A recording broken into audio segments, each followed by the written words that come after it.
এই ছোট্ট ছোট্ট কথার মধ্যে যে ঠাকুর যে কি বিজ্ঞান আমাদের দিয়েছে আমরা এটাকে কল্পনাও করতে পারি না।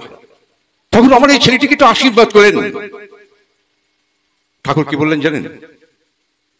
আশীর্বাদ তোমার করাই আছে অনন্তকালের জন্য, নতুন করে আমার আশীর্বাদ করার কোনো প্রয়োজন নেই। আশীর্বাদ মানে কি জানিস? অনুশাসনবাদ। এই যে আমার জীবনে যে সমস্ত অনুশাসনগুলো আছে, এই অনুশাসনগুলো তোরা যদি জীবনে মেনে চলিস, তোরা সর্বদা আমার আশীর্বাদে ঘেরা থাকবি, তোদের কেউ কিচ্ছু করতে পারবে না। তাকে প্রতিষ্ঠা করা মানে কি ওই 5 রাস্তার মোড়ে কোনো স্ট্যাচু তৈরি করা? তার মোটেই না। ঠাকুর বলছেন আমার বলা কথাগুলো তুমি তোমার জীবনে প্রতিষ্ঠিত করো। যখনই তুমি তোমার জীবনে আমার বলা কথাগুলো প্রতিষ্ঠা করবে, তখনই কিন্তু তুমি আমাকে প্রতিষ্ঠা করবে। তোমাদের ঠাকুরের দীক্ষা নিলে তো আগেই পয়সা দেওয়া লাগবে, আর এই পয়সার মধ্যে দিয়েছে সে যে তোমার কি নিচ্ছে সে কি তুমি জানো? জানতে চেয়েছো কোনোদিন? আমরা বিতর্কে জড়িয়ে পড়ি। ঠাকুর কিন্তু এটা জানলে ইষ্টভৃতি প্রত্যেকটা মানুষের জীবনে একটা বিশাল জিনিস। ইষ্টভৃতির মায়ার দেব কৃতাবৃত্তই তব প্রভো ইষ্ট ভাতৃভূত যোগ্যস্তিপন্ত পারিপার্শ্বিকা। তার জন্য তিনি সেই ইষ্টভৃতির অর্ঘ্য দিলেন। আর কি বললেন? বললেন এই ইষ্টভৃতির অর্ঘ্য দ্বারা মঙ্গল যজ্ঞ সাধিত হয়। মঙ্গল যজ্ঞ এ খাওয়ার জন্য ঠাকুর নেননি। তাই তো তিনি বলতে পারলেন যে ইষ্টভৃতির অর্ঘ্য যে খায় শকুন জনি সে পায়, শকুন জনি পায়। তিনি বলতে পারলেন। তাহলে অত কথা আমার ভালো লাগে না। আমি চলে এসেছি সব ছেড়ে দিয়ে, কালকে থেকে এই শাখা সিঁদুরও মুছে ফেলবো। কোষ কি তোর তো স্বামী বেঁচে আছে? বলে হ্যাঁ। তা তুই শাখা সিঁদুর মুছে ফেলবি? বলে না ফেলবো, আমার ভালো লাগে না। ঠাকুর কি বললেন জানেন? তোর যা মন চাই কর, তোর যা মন চাই কর। যদি এই কথা আমরা শুনি, সাথে সাথে ঠাকুর এটা গুরু, ইনি ভগবান, এমন কথা উনি বলেন কি করে? কি হলো? আপনার জীবনের সব জানা মানুষটা যে আপনার গুরু, এটাকে আমি জানি। এই জানবার জন্য চেষ্টা কি করেছি? ঠাকুরের কাছে যখন মাটি আসছেন তখন দূর থেকে ঠাকুর ওনাকে দেখছেন, আর মাটি কি করছে? 2 হাত তুলে চিৎকার করতে করতে আসতেছে, আর না অনেক শিক্ষা হয়েছে, আমি আর ও বাড়ি যাবো না, যতই ঠাকুর বলুক আমাকে, আমার কিচ্ছু যায় আসে না, সে আমার কে হয়? এমন করে মাটি চিৎকার করতে করতে আসছে না। ঠাকুর কিন্তু বসে বসে তাকে তাকিয়ে দেখছে। কেন জানিস? আগের জীবনে তুই এমন কর্মগুলোই করেছিলি যার ফল ভোগ করতে আজকে তুই এই জীবনে এসে জীবন পেয়েছিস। আমি চেয়েছিলাম, ঠাকুর বলছেন, আমি চেয়েছিলাম যে তোর এই জীবন থেকে একটু মুক্ত করে একটা পরিচ্ছন্ন জীবন দেওয়ার জন্য। তাই বলেছিলাম যা উইয়ের সেবা কর। মানুষের সেবার মধ্যে দিয়ে যে আমরা কতখানি পবিত্র হতে পারি, মানুষের সেবা করার মধ্যে দিয়ে যে আমরা কতটা পুণ্য অর্জন করতে পারি, আমরা কেউ জানি না। তুই যখন করবি নেই করিস নে, তুই যখন তার চাস নে, দরকার নাই, দেখ আমার লোক কত আছে, আমি পারি কিনা লোক দিয়ে সেই মানুষটিকে সেবা করতে। তখন মাটি ছুটে গিয়ে ঠাকুরের 2 পা জড়িয়ে ধরে হাওয়া করে কাঁদছে। ঠাকুর আমি বুঝতে পারিনি। এমন তোমরা অনেক কিছুই জীবনে বুঝি না যা আমার ঠাকুর বলেন। বিদ্যালয়ের ছেলে মেয়ে যতই বিদ্যা শিখুক না, বাড়ির শিক্ষা সুষ্ঠু নইলে শিষ্ট স্বভাব হয় না। বাড়ির শিক্ষা দায়িত্ব ভরা যা কিছু সবার সেরা শিক্ষকতা। ইষ্টনিষ্ঠ স্বভাব ছাড়া শিক্ষকতা বর্বরতা। ইষ্টনিষ্ঠ মানে স্বভাব নাই তার, অথচ তিনি শিক্ষক। ঠাকুর বলতেন ওগুলো বর্বর, ছেলে মেয়েদের জীবনগুলো ধ্বংস করতে এসেছে। হচ্ছে তাই। কোথায় যাবে? মায়ের আমার একদিন কাঁদতেন, আমার ছেলে খাচ্ছে না, কেন খাচ্ছে না, কি হয়েছে ওর? কাঁদতে কাঁদতে ডাক্তারের কাছে যেতেন, তার পিছনে পয়সা খরচা করতেন। আর আজকে সেই ছেলে বড় হয়েছে, বাবা মা বৃদ্ধ হয়েছে, এখন বাবা মা কাঁদছেন ওই ছেলে খেতে দিচ্ছে না বলে, এক মুঠো ভাত দিচ্ছে না, সেই জন্য বাবা মা কাঁদছেন। কোনটা চান?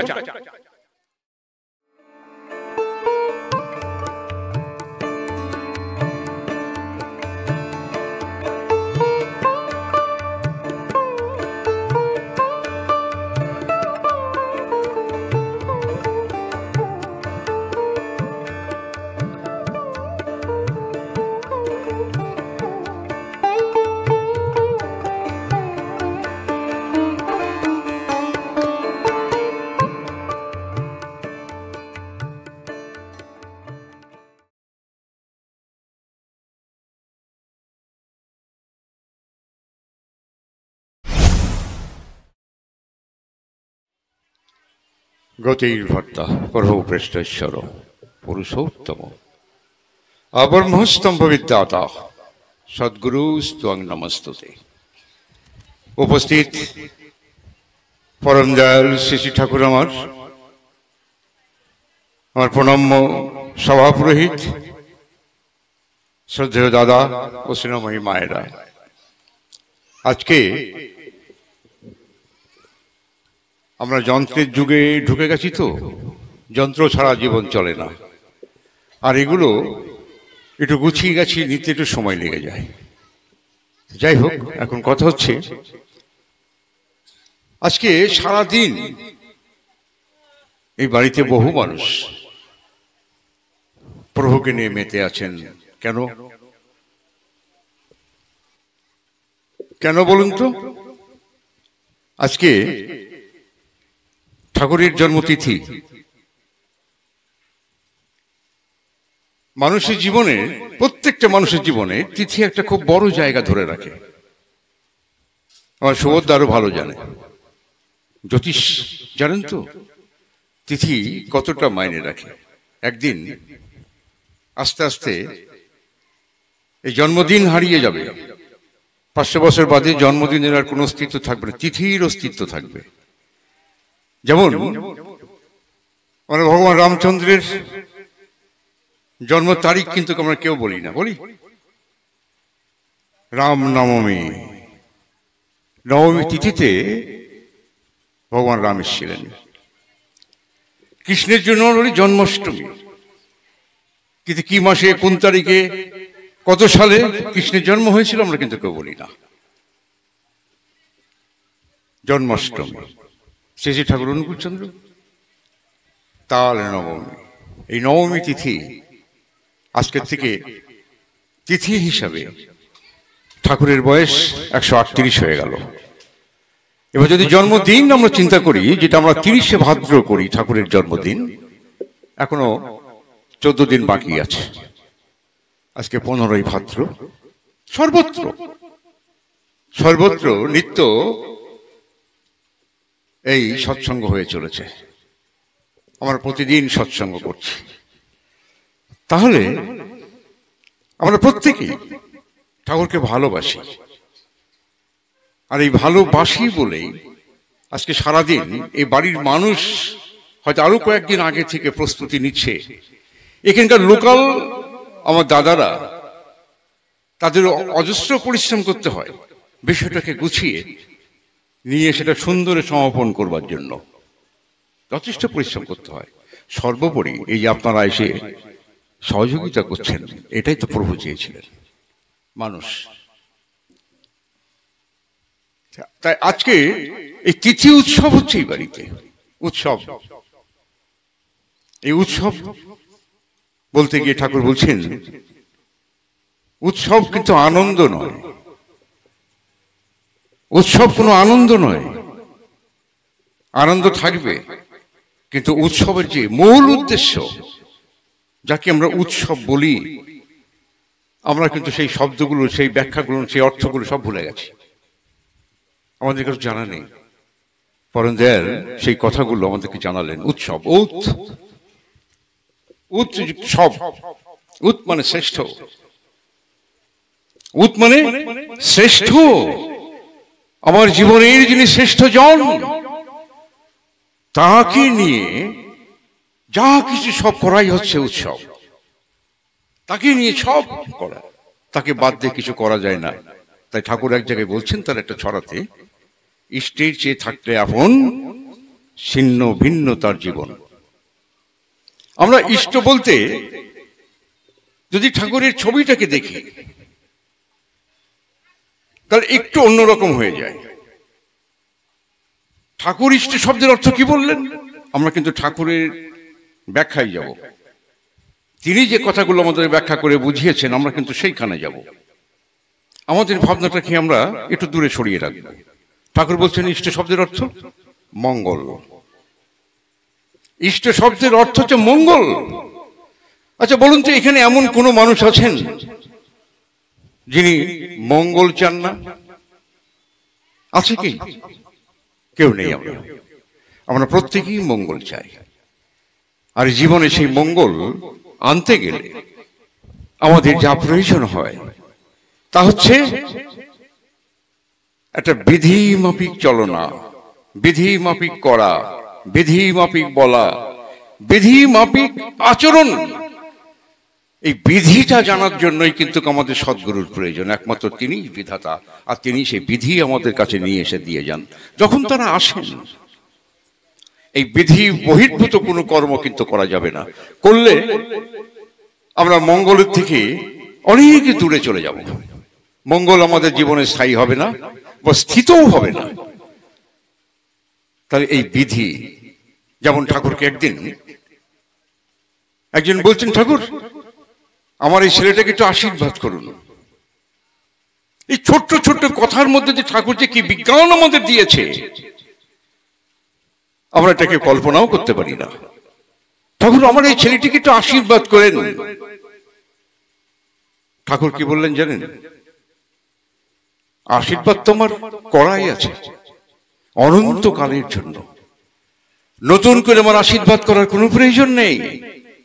আশীর্বাদ মানে কি জানিস? অনুশাসনবাদ। এই যে আমার যে সমস্ত অনুশাসনগুলো আছে, এই অনুশাসনগুলো তোরা যদি জীবনে মেনে চলিস, তোরা সর্বদা আমার আশীর্বাদে ঘেরা থাকবি, তোদের কেউ কিচ্ছু করতে পারবে না। এটা হচ্ছে আমার তোদের জন্য প্রোটেকশন, আশীর্বাদ। কিন্তু আমরা কি তা করি না। আর ছোট্ট ছোট দুটো একটা কথা বলি, বড় কথা জানিও না, বলতেও পারি না। ছোট ছোট কথা যেগুলো জীবনে আমার প্রতি মুহূর্তে প্রয়োজন হয়, আমি সেই কথাগুলো একটু মানুষের কাছে বলতে চেষ্টা করি এবং নিজেও আমি সেইগুলো অনুশীলন করি নিত্য। বড় তাত্ত্বিক আলোচনা আমি জানিও না, আমি করতেও পারি না। যখন আমরা দীক্ষা নিয়েছিলাম, কেন নিয়েছিলাম? যারা আমরা দীক্ষা নিয়েছি, দীক্ষা নেওয়ার পূর্বে তো আমার একটা মানসিকতা কাজ করেছিল। কেন দীক্ষা নিলাম? আমার ভালো লেগেছিল, দীক্ষা নিয়েছি।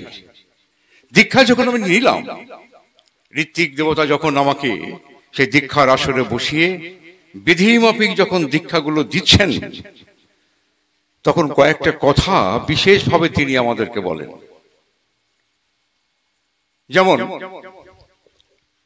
তিনি সেই দিন আমাদেরকে একটা প্রতিজ্ঞা করেন। প্রতিজ্ঞাটা কি মনে আছে?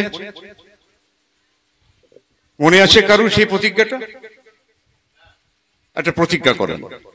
কি প্রতিজ্ঞা করেন? যে এই ক্ষণ হইতে শ্রী শ্রী ঠাকুর অনুকূল চন্দ্রকে প্রতিষ্ঠা করাই আমার জীবনের যোগ্য হোক। আমরা ঋত্বিক দেবতার সাথে সাথে সেই শব্দগুলো উচ্চারণ করি। কার কাছে? যিনি আমার গুরু, যার কাছে আমি আমার তন মন ধন এই জীবন এবং অনন্ত অনন্ত জীবন সর্বস্ব যার কাছে আমি দান করে দিয়েছি, তার কাছে আমি প্রতিজ্ঞা করছি যে এই ক্ষণ হইতে শ্রী শ্রী ঠাকুর অনুকূল চন্দ্রকে প্রতিষ্ঠা করাই আমার জীবনের যোগ্য হোক। করেছি প্রতিজ্ঞা। আমরা কে এই প্রতিজ্ঞা কতটুকু পালন করি নিত্যদিন? এই হচ্ছে অনুশাসন, এই হচ্ছে ঠাকুরের অনুশাসন। তাকে প্রতিষ্ঠা করা মানে কি ওই 5 রাস্তার মোড়ে কোন স্ট্যাচু তৈরি করা? তার মোটেই না। ঠাকুর বলছেন আমার বলা কথাগুলো তুমি তোমার জীবনে প্রতিষ্ঠিত করো। যখনই তুমি তোমার জীবনে আমার বলা কথাগুলো প্রতিষ্ঠা করবে, তখনই কিন্তু তুমি আমাকে প্রতিষ্ঠা করবে। তার আগে কিন্তু তুমি আমাকে প্রতিষ্ঠা করতে পারবে না। ঋত্বিক দেবতা বলছেন নিত্য তোমাকে ইষ্টবৃত্তি করতে হবে। ঠাকুর বলছেন, আমরা জানি যে ইষ্টবৃত্তি কি। ইষ্টবৃত্তি কি? ঠাকুরকে পয়সা দেওয়া। বেশিরভাগ লোক আমরা তাই জানি, পয়সা দেওয়া। ঠাকুর বলছেন সারা উইয়ের মধ্যে দিয়ে তোর সারা জীবনের অর্জিত সমস্ত পাপ তাপ দোষ সব সালা আমি নিয়ে নিই, তোকে আমি মুক্ত করি নিত্যদিন, তোকে আমি প্রতিদিন পরিচ্ছন্ন করি। যদি তুই শ্রদ্ধা সহকারে ভক্তি ভরে নিষ্ঠা নিয়ে ইষ্টের কাছে ওই অর্ঘ্য অবদান করিস মন্ত্রপুত করে, তাহলে তোর বহু বহু দিনের অর্জিত সমস্ত পাপ তাপ দোষ অন্যায় ভুল যা করেছিস আমি নিয়ে নিই, তোদের মুক্ত করি তোদেরকে। ওই সময় প্রতিদিন তোদের সঙ্গে আমি দেখা করি এবং তোদের কাছ থেকে আমি হাত পেতে তা গ্রহণ করি। আমরা কেউ ফিল করেছি যে তিনি আমার কাছ থেকে হাত পেতে এই অর্ঘ্য গ্রহণ করেন? সেই মানসিকতা আমাদের নেই। হয়তো ইষ্টভৃতি করি, ঠিক অমনি করে করি, অমনি করে করি যেটা করার জন্য করা। আমাদের বোধে আসে না যে তিনি কে, কেন ইষ্টভৃতি এমনি করে আমাদের কাছ থেকে তিনি নিত্যদিন চাচ্ছেন। আমরা মনে করি পয়সা, বহু লোক এনে কত বিকৃতি কথাবার্তা বলে। তোমাদের ঠাকুরের দীক্ষা নিলে তো আগেই পয়সা দেওয়া লাগবে, আর এই পয়সার মধ্যে দিয়েছে সে যে তোমার কি নিচ্ছে সে কি তুমি জানো? জানতে চেয়েছ কোনোদিন? আমরা বিতর্কে জড়িয়ে পড়ি। ঠাকুর কিন্তু এটা চাননি। ইষ্টভৃতি প্রত্যেকটা মানুষের জীবনের একটা বিশাল জিনিস। আমরা ওটাকে খুব ছোট্ট আকারে আমরা ওটাকে দেখি। অনেকে এটাকে নিয়ে কত উপহাস করে। জানেন ইষ্টভৃতির মন্ত্র ওটার মধ্যে কি আছে? যারা করেন তারা জানেন ইষ্টভৃতির মন্ত্রের মধ্যে কি আছে। ইষ্টভৃতির ময়ার দেব কৃতাবৃত্তই তব প্রভো ইষ্ট ভাতৃভূত যোগ্য স্তিপন্ত পারিপার্শ্বিকা। এই শব্দ কয়টার যদি আমরা একটু বিশ্লেষণটা দেখি একটা একটা করে, দেখবেন যে পঞ্চভূতের এই পৃথিবীতে আপনি বাস করছেন। এই পঞ্চভূত থেকে নিয়ে আপনি আপনার জীবন যাপন করছেন, আপনার সংসার পরিচালনা করছেন, আপনার সুখ শান্তি আনন্দ যা কিছু আপনি নিয়ে আছেন এই পৃথিবীতে তা কিন্তু ওই পঞ্চভূত থেকে। এর বাইরে কিন্তু আমরা যেতে পারছি না। আর ঠাকুর সেই পঞ্চভূতের পরিতৃপ্তির জন্য, যে পরিতৃপ্ত হলে আপনাকে পরিতৃপ্ত করবে, তার জন্য তিনি সেই ইষ্টভৃতির অর্ঘ্য দিলেন। আর কি বললেন? বললেন এই ইষ্টভৃতির অর্ঘ্য দ্বারা মঙ্গল যজ্ঞ সাধিত হয়। মঙ্গল যজ্ঞ এ খাওয়ার জন্য ঠাকুর নেননি। তাই তো তিনি বলতে পারলেন যে ইষ্টভৃতির অর্ঘ্য যে খায় শকুন জনি সে পায়, শকুন জনি পায়। তিনি বলতে পারলেন। তাহলে এই পয়সা খাওয়ার জন্য কিন্তু ইষ্টভৃতি নিবেদন করা হয় না, ইষ্টভৃতিতে মঙ্গল যজ্ঞ করা হয়, যার মধ্যে দিয়ে আপনার আমার প্রতি প্রত্যেকের জীবনের মঙ্গল আহরণ করে নিয়ে আসে আমার সঙ্গ, আর সেখান থেকে আমরা তার অংশ বিশেষ ভোগ করি মঙ্গল, যতটুকু আমাদের অনুদান। ঠাকুর এই ইষ্টভৃতির একটা কে কতটা ইষ্টভৃতি করবেন তার একটা সীমারেখা তুলে দিলেন। ওই ঠাকুর বলছেন যা খুশি তাই করবে বলে তা কিন্তু চলবে না। ভালো ছাড়া মন্দ করলে পরিস্থিতি ছাড়বে না। তোমার যা খুশি তুমি তাই করতে পারো। তোমার টাকা আসে দেখে তুমি প্রতিদিন 10,000 টাকা ইষ্টভৃতি করবা, এমনটা হতে পারে না। একটা বিধি তিনি দিয়ে দিলেন। তিনি তো বিধাতা। কি বললেন? বিঘা প্রতি 2.5 কাঠা, রুজির 2.5 আনা, ইষ্ট পদে অর্ঘ্য দিয়ে বৃদ্ধিতে চল টানা। এ তো ঠাকুরের কথা তো, তাই তো? তাহলে বিঘা প্রতি 2.5 কাঠা, যদি আপনার 1 বিঘা সম্পত্তি জমি থাকে তার 2.5 কাঠা তোমাকে ইষ্টের উদ্দেশ্যে ইষ্টভৃতি স্বরূপ দান করতে হবে, ইষ্টভৃতি স্বরূপ। আর রুজির 2.5 আনা, তুমি যা রোজগার করো তার 2.5%, 100 টাকার 2.5 টাকা, এটা তোমাকে ইষ্টভৃতি করতে হবে।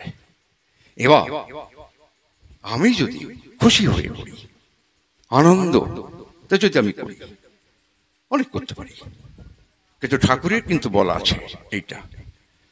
এখন আমরা কোনটা করব? অনেকেই ভাববেন এটা নিয়ে, ঠাকুর কিন্তু এটা কখনো বলেনি, সে নির্দিষ্ট করে দিয়েছেন। আমি করতেই পারি প্রতিদিন 100 টাকা, আমি করতেই পারি প্রতিদিন 500 টাকা। করেনও, এমন মানুষ আছে, আমি নিজেই দেখেছি। আমি নিজে দেখেছি তার ঘরে এরকম বড় গামলার মধ্যে সমস্ত পয়সা রাখা, গামলা ভর্তি। ওই বাড়ির মানুষ সকালবেলা ঘুম থেকে উঠে পরিষ্কার পরিচ্ছন্ন হয়ে ঠাকুরের সম্মুখে আসছে, আর গিয়ে ওই গামলার মধ্যে একবার হাত ঢুকিয়ে দিচ্ছে, 1 মুঠো যা উঠলো নিয়ে এসে প্রভুর সামনে বসে মন্ত্র উচ্চারণ করে তার চরণে নিবেদন করে দিল। মাসের শেষে সেটা গোনা হয়, নির্দিষ্ট কোনো সংখ্যা কিন্তু নাই তার। কোনো মাসে 5,000, কোনো মাসে 7,000, কোনো মাসে 6,000, কোনো মাসে 8,000। এর কিন্তু কোনো নির্দিষ্ট সংখ্যা নেই যে প্রতি মাসে আমাকে এই লিমিটেড ইষ্টভীতি আমাকে করতে হবে। ঠিক এমন করে প্রত্যেকটা বিষয় ঠাকুর কিন্তু একটা লিমিটেশন দিয়ে গেছে আমাদেরকে। তার বাইরে যাওয়াটা বোধ হয় বিধি ভাঙা হয়, আমার মনে হয় বিধি ভাঙা হয়। থাকলেই সবকিছু করা যায় না, আপনি সেটা অন্য পথে ব্যয় করুন না, অন্য পথে ব্যয় করুন, মানুষের সেবা করুন, দুস্থদের সাহায্য করুন, সহযোগিতা করুন, কোনো অসুবিধা নেই, করতেই পারেন আপনি। ঠিক এমন করে ঠাকুর আমাদের প্রত্যেকটা বিষয়কে আমাদের সম্মুখে তুলে নিয়ে গেছে। আমরা সেইগুলোকে নিয়ে যদি সেগুলো জেনে বুঝে যদি নিত্যদিন করার মধ্যে দিয়ে যদি আমরা চলতে পারি, তাহলে আমাদের পক্ষে মনে হয় একটু সুবিধা হয়, একটু লাভ হয়। ইচ্ছা মতন আমরা চাকরিটা করতে পারি না। ঠাকুর বলছেন ইচ্ছা মাফিক ভজলি গুরু হতে মানুষ হলি গরু। ঠাকুর বলছেন আমার ইচ্ছা মতন আমি গুরু ভজনা করতে পারি না, তার বিধি মতন তাকে আমাকে ভজনা করতে হবে। এটাই কিন্তু আমার ঠাকুরের কথা। এরপরে একটার পর একটা তিনি যে সিস্টেমগুলো আমাদের কাছে রেখে গেলেন, আমরা তার ধারে কাছে পর্যন্ত আজ পর্যন্ত কেউ চিন্তা করে যেতেই পৌঁছাতেই পারলাম না। ঠাকুর একদিন বসে থাকেন, ঘটনাগুলো দেখুন। ঠাকুর একদিন এই দেওঘরে বসে আছেন, হঠাৎ দেখেন তিনি যে সব জানেন, সব করেন, সব করতে পারেন, এগুলো তার দৃষ্টান্ত, তার জীবন দিয়ে তিনি আমাদের দেখিয়ে গেছেন। ঠাকুর দেওঘরে বসে আছেন, হঠাৎ একটা অল্প বয়সী বিবাহিত মেয়ে, 20-22 বছর তার বয়স, অপূর্ব সুন্দর দেখতে, লাল পাড় শাড়ি পরা, শীতেতে সিঁদুর কপালে, মানে সিঁদুরের টিপ জল জল করছে, দূর থেকে হেঁটে আসছে। কথাগুলো লক্ষ্য করবেন, আমরা প্রত্যেকেই এমন করেই সংসার করি, এই সংসারে এমন করেই থাকি। এই থাকার মধ্যে যে কি আছে তা কিন্তু আমি জানি না, কে জানে? আমার প্রভু জানেন। যদি তাতে আমি আমার সর্বস্ব দিয়ে যদি তাকে আমি স্বীকার করে নিই যে তিনি আমার প্রভু, আমি তার ইচ্ছাধীন হয়েই চলবো, তখনই কিন্তু তিনি আমার প্রত্যেকটা বিষয়ে হস্তক্ষেপ করবেন, তার আগে করবেন না। মেয়েটি আসছে, ঠাকুর দূর থেকে দেখছে, আস্তে আস্তে আস্তে আস্তে ঠাকুর বাংলায় এসে বললেন। ঠাকুর বসে আছেন, হাসতে হাসতে প্রাণ খুলে ঠাকুরকে প্রণাম করলেন। প্রণাম করার পর ঠাকুর বলছেন, কি রে, তোর সাথে আর কি আছে? বলে কেউ নাই। কেউ নাই? তুই আসলি কেন? বললো আমি চলে আসছি। আমি চলে এসেছি। কোথা থেকে চলে আসলি? শ্বশুর বাড়ি থেকে। আমি আর ওই স্বামীর সংসারে ফিরে যাবো না। মেয়েটি বলছে, কেন, কি হয়েছে? সে আমি করতে পারবো না, অনেক কথা, অত কথা আমার ভালো লাগে না। আমি চলে এসেছি সব ছেড়ে ছেড়ে দিয়ে, কালকে থেকে এই শাখা সিঁদুরও মুছে ফেলবো। কোষ কি, তোর তো স্বামী বেঁচে আছে? বলে হ্যাঁ। তা তুই শাখা সিঁদুর মুছে ফেলবি? বলে না, ফেলবো, আমার আর ভালো লাগে না। ঠাকুর কি বললেন জানেন? তোর যা মন চাই কর, তোর যা মন চাই কর। যদি এই কথা আমরা শুনি, সাথে সাথে ঠাকুর এটা গুরু, ইনি ভগবান, এমন কথা উনি বলেন কি করে? কি হলো? তাহলে আমি থাকবো কোথায়? আমার থাকার জায়গা দাও। মেয়েটি বলছে। একজনকে ডেকে ঠাকুর বললো, ওইয়ের একটু থাকার জায়গার ব্যবস্থা করে দিত, ওইখানে থাকবে, অনেকদিন থাকবে। তাও কিন্তু ঠাকুর বললো অনেকদিন থাকবে, এটা থাকার ব্যবস্থা করে দেওয়া হলো। তিনি সেখানে আছেন, আনন্দবাজারে প্রসাদ পাচ্ছেন, আর ঠাকুরের কাছে এসে বসে বসে গল্প শুনছেন, ঠাকুরের কথা শুনছেন। এদিকে শ্বশুর বাড়ি থেকে তারা আর বৌমাকে খুঁজে পাচ্ছে না। চারিদিকে খোঁজ খোঁজ খোঁজ, থানা ফানা সমস্ত খবরাখবর হয়ে গেছে। ওই মেয়ের বাবার বাড়ি পর্যন্ত খবর পৌঁছে গেছে।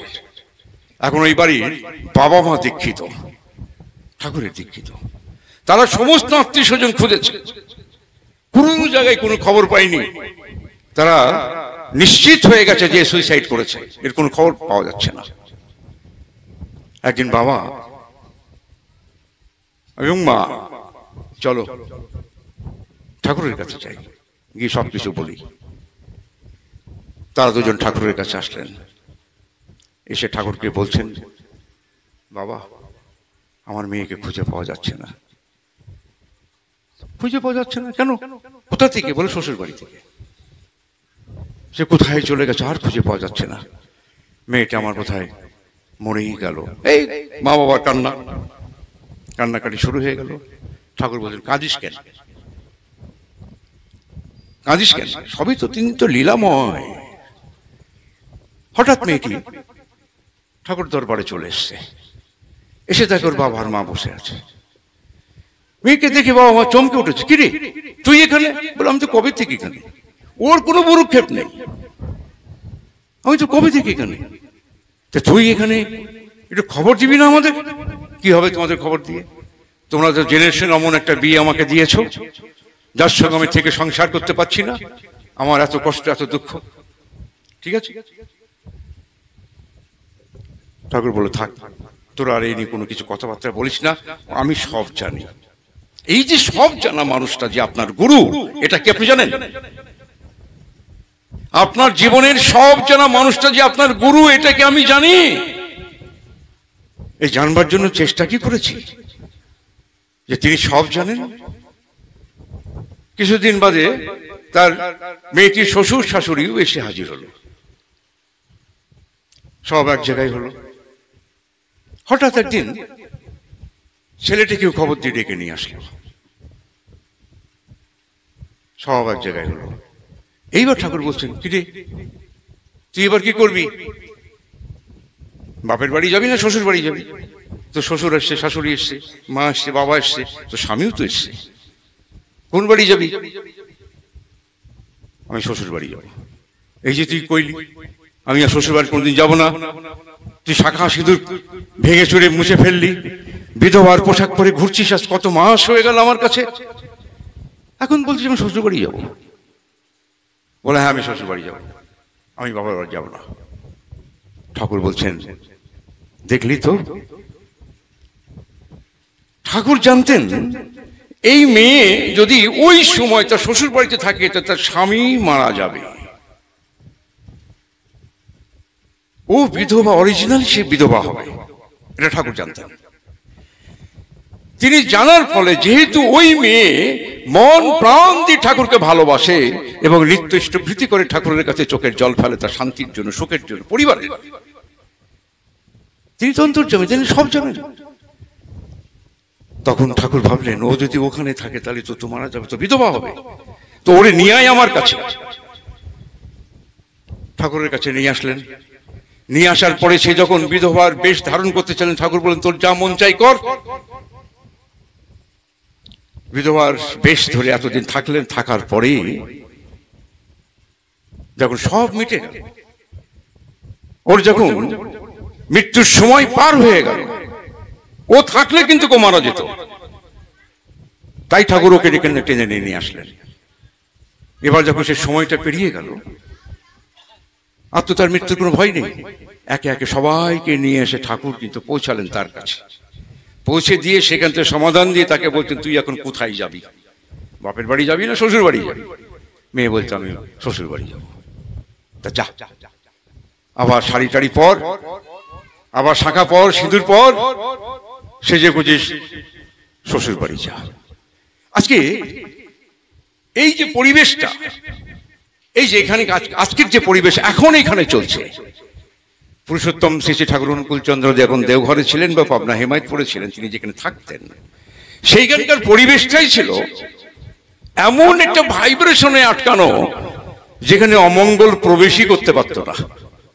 অমঙ্গল সেখানে প্রবেশ করলে তাকে মঙ্গল হয়ে ফিরে আসতে হতো। এমন একটা ভাইব্রেশন দিয়ে সেই অঞ্চলটাকে বেঁধে রাখা হতো। এটাই ছিল সেখানকার সব থেকে বড় বিজ্ঞান, যেটা আমরা বুঝি না। আজকে এই যে এইখানে যে সৎসঙ্গ হচ্ছে, যত মানুষ সেখানে উপস্থিত আছেন, আপনারা জানেন, অনেকেই জানেন, বহু মানুষ সেখানে জানেন যে আমাদের প্রত্যেকটা মানুষের শরীর থেকে একটা কম্পন তরঙ্গ নির্গত হয় প্রতিনিয়ত। এটা বিজ্ঞান। এই কম্পন তরঙ্গটাই হচ্ছে আমার জীবনের সব থেকে বড় জিনিস। আমরা কে এখানে কি কম্পন তরঙ্গ নির্গত করছে তা কিন্তু আমরা জানি না। আর তাই সেখান থেকে এখানে একটা ভাইব্রেশন তৈরি আছে এই অঞ্চলটা জুড়ে, যেটা মঙ্গলজনক। ওই যে বললাম শব্দ, যে গানগুলো হচ্ছিল, আপনারা ভাবুন তো, আমার ঘোষদা যে গানটা প্রথম গাইলেন, আলোর দিশারি এলো রে, সত্যি তো তিনি তো আলোর দিশারি, তিনি তো আমাদের প্রত্যেকটা মানুষকে জীবনে আলো দেখাচ্ছেন। আর সেই আলোতে আলোকিত হয়ে আমরা তাকে নিয়ে ভরপুর হয়ে জীবনে আমরা চলছি বা আনন্দ ভোগ করছি, এর সাথে কোনো কথা নেই। পরবর্তী গান কে গেল? উনি গাইলেন কীর্তন। এই কীর্তনের মধ্যে যে ঠাকুর বলছেন, এই কীর্তনের মধ্যে প্রত্যেকটা মানুষের মনকে উচ্চে নিয়ে যায়, উচ্চ তরঙ্গেতে তাকে সামিল করে দেয়, ধরিয়ে দেয়। উচ্চ তরঙ্গ কীর্তন, উদাত্ত কণ্ঠে কীর্তন। এই যেখানে আমার দাদা বসে আছে সুবোধদা, তিনি জানতেন যে এই কীর্তন অনিল সরকার দা গাইতেন। মনে হতো যেন যে বাড়িতে কীর্তন করছেন বাড়ির মাটি কাঁপছে। কি অপূর্ব কীর্তন অনিল সরকার দা গাইতেন। পরবর্তী গান আমার দাদা গাইলেন, জানেন এই গানের লেখককে? যদি আমি ভুল না করি, কৃষ্ণপ্রসন্ন ভট্টাচার্য, যিনি ঠাকুর থাকাকালীন পাবনা থেকে হিমায়তপুর পর্যন্ত ঋত্বিক আচার্য ছিলেন। সেই ঋত্বিক আচার্য কৃষ্ণপ্রসন্ন ভট্টাচার্য তার লেখা গান, অনেকে গান গাইতে সাহস পায় না, দাদা গাইলেন। এই যে শব্দের যে ভাইব্রেশন, প্রত্যেকটা শব্দ বুঝি আমরা, এটা আমি যে কথাগুলো বলি শব্দ তো নাকি?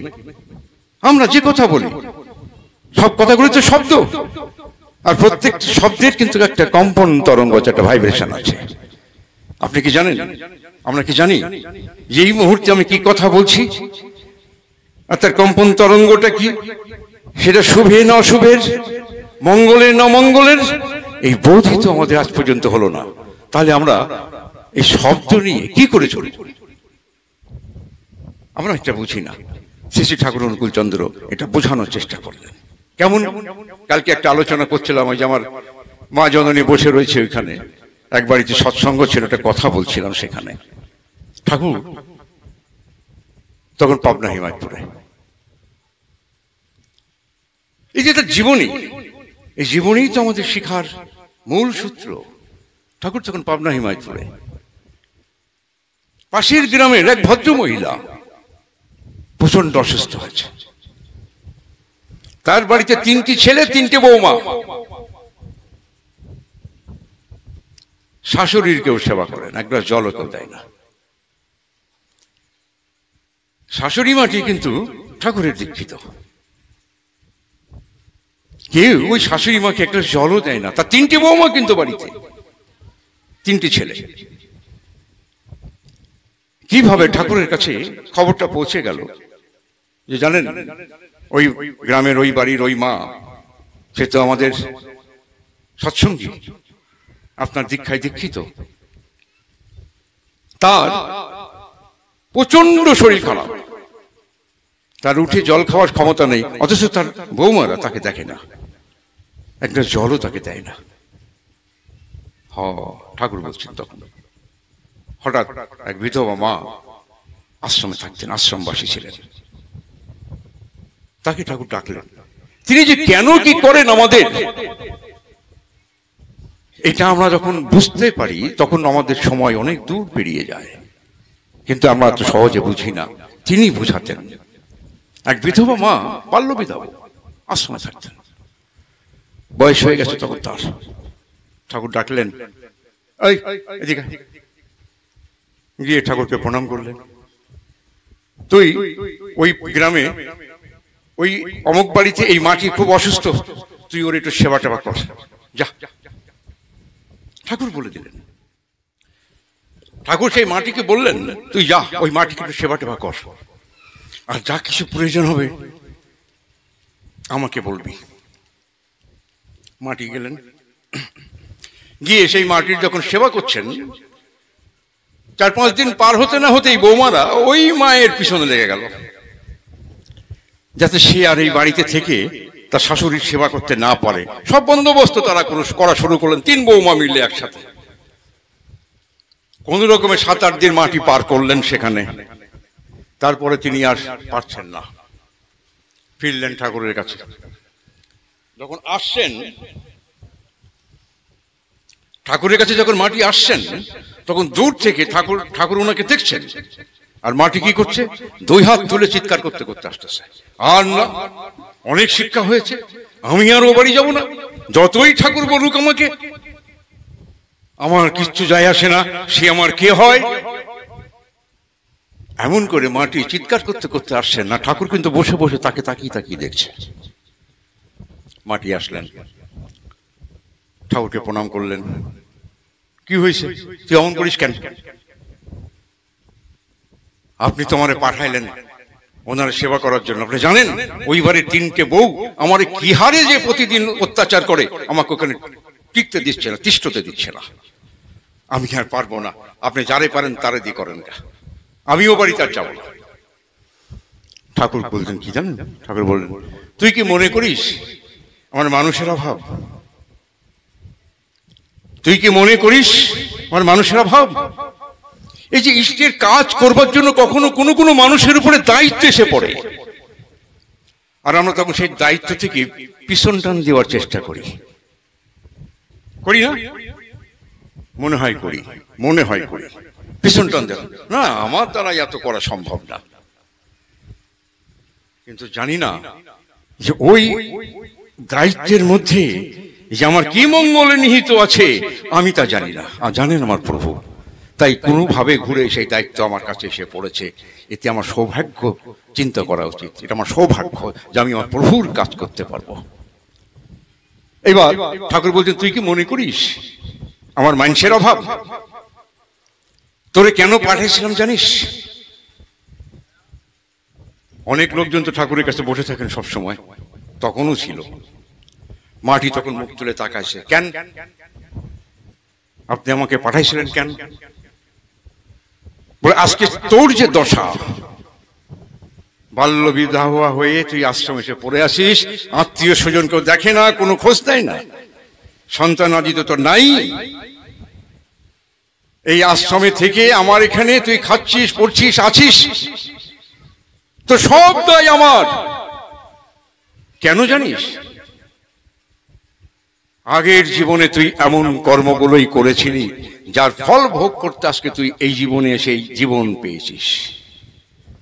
আমি চেয়েছিলাম, ঠাকুর বলছেন, আমি চেয়েছিলাম যে তোর এই জীবন থেকে একটু মুক্ত করে একটা পরিচ্ছন্ন জীবন দেওয়ার জন্য। তাই বলেছিলাম, যা উইয়ের সেবা কর। মানুষের সেবার মধ্যে দিয়ে যে আমরা কতখানি পবিত্র হতে পারি,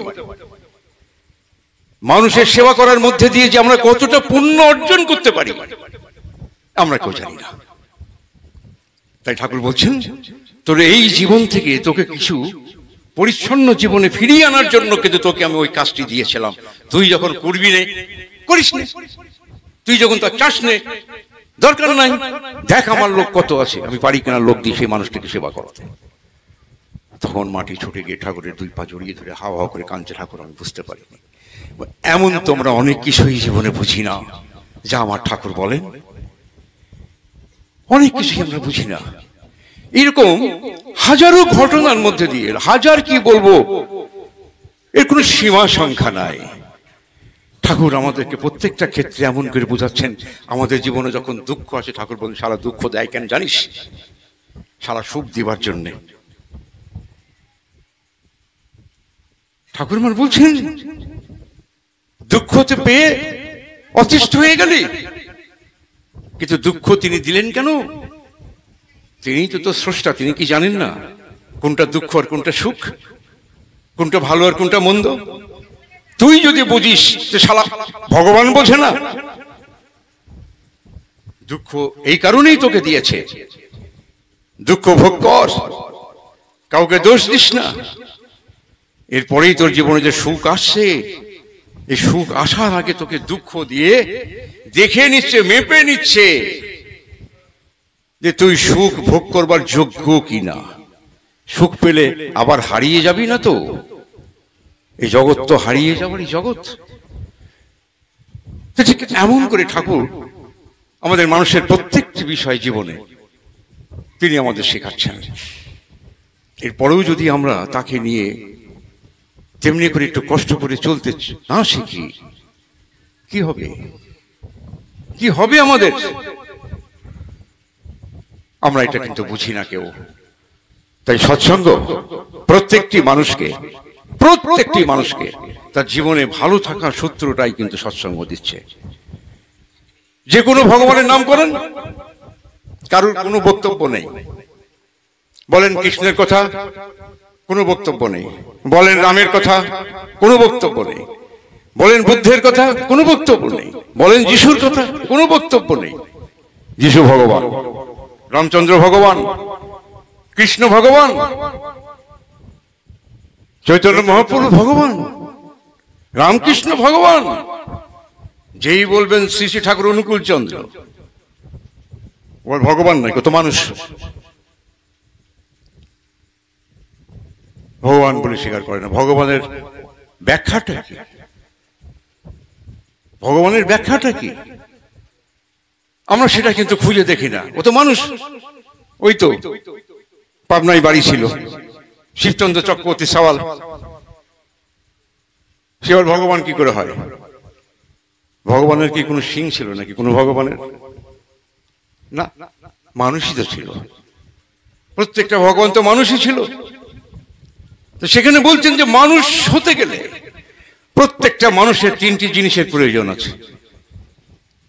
প্রত্যেকটা মানুষের তিনটি জিনিসের প্রয়োজন আছে মানুষ হতে গেলে। আমাদের কার কাছে এই তিনটি জিনিস আছে? সেখানে বলছেন একজন ভালো বন্ধু চাই জীবনে। একজন ভালো বন্ধু, ভালো বন্ধু, শুধু বন্ধু নয় যে বন্ধু সন্ধ্যা লাগলে এদিক ওদিক টেনে নিয়ে যায় আগানে বাগানে, ওই বন্ধু নয়, কিন্তু ভালো বন্ধু চাই। যে বন্ধু জীবনের পথ দেখাতে পারে, আর যে পথ চিনেছে একমাত্র সেই বন্ধুই পথ দেখাতে হতো। ভালো বন্ধু চাই। আর কি চাই? জীবনে ভালো বই চাই। বই, জীবনে ভালো বই চাই, যে বই অধ্যয়নের মধ্যে দিয়ে আমি ভালো জিনিস কালেক্ট করতে পারি। আর কি?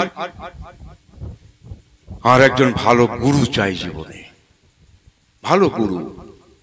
এই ভালো গুরু, ভালো বই আর ভালো বন্ধু যে ব্যক্তির জীবনে আছে, সে যে কত বড় ভাগ্যশালী মানুষ কল্পনা করা যায় না। তার জীবনে কোনোদিন বিপর্যয় আসবে না। এই তিনটি জিনিস আমাদের প্রত্যেকটা মানুষের জীবনে প্রয়োজন আছে। আমরা কি এগুলো খুঁজি? কোথায় গেলে একটা ভালো বন্ধু পাওয়া যায়? খুঁজিস?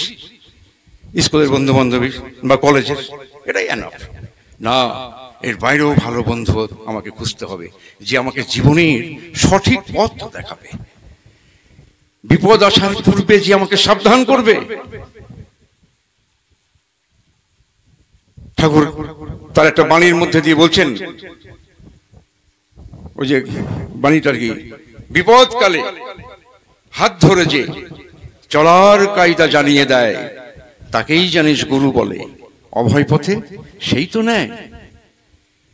এমন একজন বন্ধু থাকতে হবে সাথে, যে আমার জীবনের বিপদকালীন অবস্থাতে সাথে এসে আমার পাশে দাঁড়িয়ে আমার হাত ধরে সঠিক পথটা দেখিয়ে দেবে। প্রয়োজন নেই ওই যেমন দাদা বলছিল দীক্ষার কথা। দীক্ষার মধ্যে দিয়ে এমন বন্ধু বা সেই গুরু আমরা জীবনে অর্জন করতে পারি। দীক্ষা এত ছোট্ট জিনিস নয়, অনেক বড় জিনিস। অনেক ভাগ্যের ফলে সদ্গুরুর শরণাগত হওয়া যায়, সৎ দীক্ষায় দীক্ষিত হওয়া যায়। আমরা উপেক্ষা করতে পারি, তাতে কিচ্ছু যায় আসে না তার। তোমার পায়ে তুমি নিজে কুড়োল মারছ, এতে কোনো সন্দেহ নেই। সাবধান হও, নৌচা অনেক দূর গড়াবে, ঠাকুর বলছেন। তাহলে আমরা কি করতে পারি? তাকেই যেন আমাদের জীবনে যথা সর্বস্ব আমরা অর্পণ করতে পারি। আমরা সন্তান সুখ চাই, ছেলে মেয়ে যেন আমাদের ভালো হয়। ছেলে মেয়ে ভালো হলেই আমরা সুখী, আমরা আনন্দে থাকতে পারি সংসারে। এই ছেলে মেয়ে ভালো যে হবে, তার ফর্মুলাটা কি? এই ফর্মুলাটা তো জানি না। ওই দেখুন ওখানে লেখা রয়েছে, বিদ্যালয়ের ছেলে মেয়ে যতই বিদ্যা শিখুক না, বাড়ির শিক্ষা সুষ্ঠু নইলে শিষ্ট স্বভাব হয় না। বাড়ির শিক্ষা কে শিখাবে? মা এবং বাবা, জেঠু কাকা, ঠাকুমা, দাদু, এরা তো শিখাবে। এরা কি ওই শিক্ষায় শিক্ষিত? না, মনে হয় না। আর যে বাড়িতে আছে সে বাড়িতে কিন্তু কোনো ব্যত্যয় হবে না, তারা সে শিক্ষা পাবেই। এই পৃথিবীতে ঠাকুর বলছেন, এই পৃথিবীতে যত কর্ম আছে সব থেকে দায়িত্ব ভরা কর্ম কোনটা? ঠাকুর বলছেন শিক্ষকতা। ওই তো ওখানে লেখা রয়েছে, এই যে এখানে আছে না, কোথায় গেল? দায়িত্ব ভরা যা কিছু সবার সেরা শিক্ষকতা। ইষ্টনিষ্ঠ স্বভাব ছাড়া শিক্ষকতা বর্বরতা। ইষ্টনিষ্ঠ মানে স্বভাব নাই তার, অথচ তিনি শিক্ষক। ঠাকুর বলতেন ওগুলো বর্বর, ছেলে মেয়েদের জীবনগুলো ধ্বংস করতে এসেছে। হচ্ছেও তাই। তাহলে এই যে বিজ্ঞান ঠাকুর আমাদের কাছে দিয়ে গেলেন, এর ব্যাখ্যাটা কি হবে? কে করবে আর কে কাকে বুঝাবে? আমরা এইখানে সেই প্রত্যেকটি মানুষ আমরা জীবনে ফেল হয়ে যাচ্ছি। আমি দীক্ষিত ঠাকুরের, আমি তাকে নিয়ে থাকি, আমি ইষ্টভৃতি করি, আমি সস্তানি পালন করি, আমি নিরামিষ খাই, তবু কিন্তু আমার চলা বলা স্বভাবের কোনো পরিবর্তন নাই। অনেক ত্রুটিযুক্ত জীবন নিয়ে আমি নিত্য চলছি। ঠাকুর বলছেন উইয়ের আমি কি করব? ঠাকুর বলছেন উইয়ের আমি কি করব? ও তোমার কথাই শোনে না। কথা যদি না শোনে কোনো ছেলে মেয়ে, তাকে আপনি মানুষ করবেন কি করে? কথা তো শুনতে হবে গার্জিয়ানের। আর কোন কথা আপনি তাকে বলবেন সে কথা কি আপনি জানেন? শিখলেন কার কাছে? কার কাছে শিখলেন সে কথা? যে কথা আপনি তাকে শিখাবেন, আর যা শিখে সে সত্যি একটা মানুষ হবে। সেই জন্য ঠাকুর কত কথার মধ্যে দিয়ে কত ভাবে যে ঘুরিয়ে আমাদেরকে বুঝিয়েছেন। আমরা সেই জিনিসগুলো যদি আমরা মাথায় না নিতে পারি, কি করে চলবে? হবে কি করে? শুধু ঠাকুর ঠাকুর করেই যাব। একটা সৎসঙ্গী হওয়া যে কত কঠিন, দীক্ষিত হওয়া অনেক সহজ, কিন্তু একটা ঠাকুরের সৎসঙ্গী হয়ে ওঠা যে কত কঠিন, যারা চেষ্টা করছে তারা জানে। আমরা চেষ্টা করছি, আমরা সৎসঙ্গী হতে পারিনি এখনো, চেষ্টা করছি। জীবনে কত ত্রুটি, কত দোষ, প্রতিনিয়ত সেই দোষের মধ্যে দিয়ে আমরা আমাদের জীবনটাকে বয়ে নিয়ে চলেছি। সেখান থেকে আমাদের মুক্ত হতে হবে, নয়তো ঠাকুর কি করবেন? তিনি তো সব দিকে আমাদের বুঝিয়েছেন, আমরা বুঝলাম কই?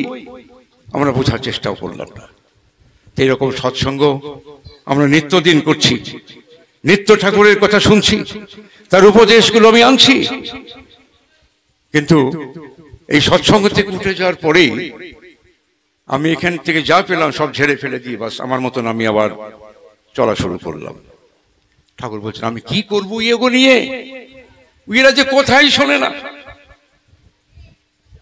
আমার ছেলে মেয়েকে নিয়ে যদি আমার দুঃখ থাকে, তাহলে আমাকে নিয়ে তো তার দুঃখ আছে।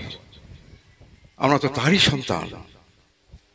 তিনি যে আমাদের সর্বত মঙ্গল চান, আর এই সর্বত মঙ্গল চান বলে বারবার তারা পৃথিবীতে এই মানুষের দেহ নিয়ে আসেন। আর কত কষ্ট আমরা তাদেরকে দিই, কত দুঃখ আমরা তাদেরকে দিই, তাদের কত চোখের জল আমরা ফেলাই। আমাদের জন্য তার চোখের জল পড়ে।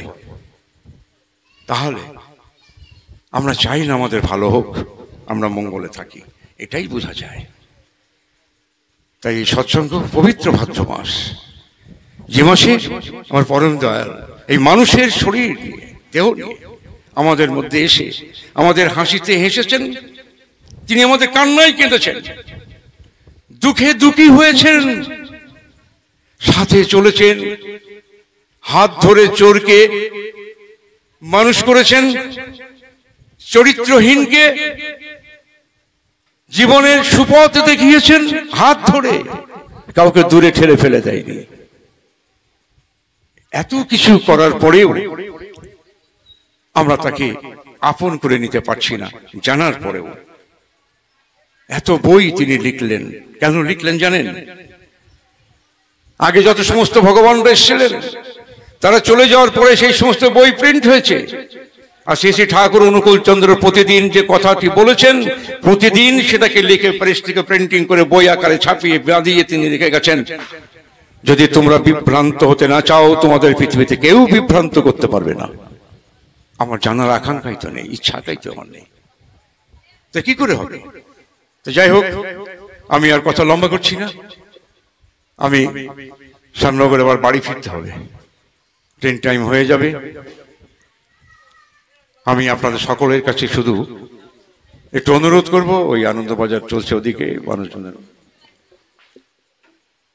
আমি অনুরোধ করব শুধু আপনাদের কাছে, জীবনকে ভালোবাসুন, নিজের জীবনকে নিজে ভালোবাসুন, নিজের জীবনকে নিজে গড়ে তুলুন, নিজের সন্তানের জীবন যাতে সুষ্ঠু সুন্দর শান্তির হয় সেই বিষয়টাকে জেনে তদ অনুযায়ী তাদেরকে আপনারা ট্রিটমেন্ট করুন, তাদেরকে সেইভাবে শিক্ষা দিয়ে মানুষ করুন, নচেত কিন্তু দুঃখে শেষ থাকবে না, এক সময় কেঁদে বেড়াতে হবে। আজকেই একটা জিনিস দেখছিলাম, সেখানে বলছেন একদিন বাবা মা কাঁদতো ছেলে খাচ্ছে না বলে,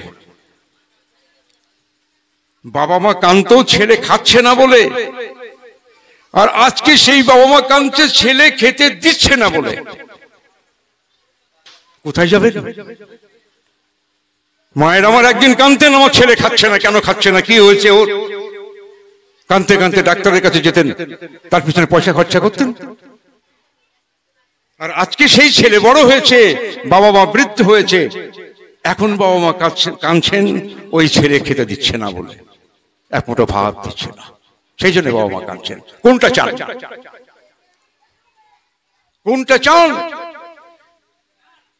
যদি শেষ জীবনে ভাত খেতে চান, ছেলে মেয়ে বৌমাকে নিয়ে সুখে সংসার করতে চান, তো প্রত্যেকটা মাকে আমি বলবো যে আপনারা সন্তানদের সুশিক্ষা দিন, সদ্গুরু শরণাপন্ন করুন, তার দীক্ষায় দীক্ষিত করুন, নিজেরা সকাল সন্ধ্যায় প্রভুর কাছে বসে প্রার্থনা করুন, তাদের করান, এমনি করে শিক্ষার মধ্যে দিয়ে তাদের জীবন গড়ে তুলুন। দেখবেন সেই ছেলে কোনোদিন আপনাকে রাস্তায় ফেলে যাবে না, যাবে না, যাবে না, এটা আমার ঠাকুরের গ্যারান্টি।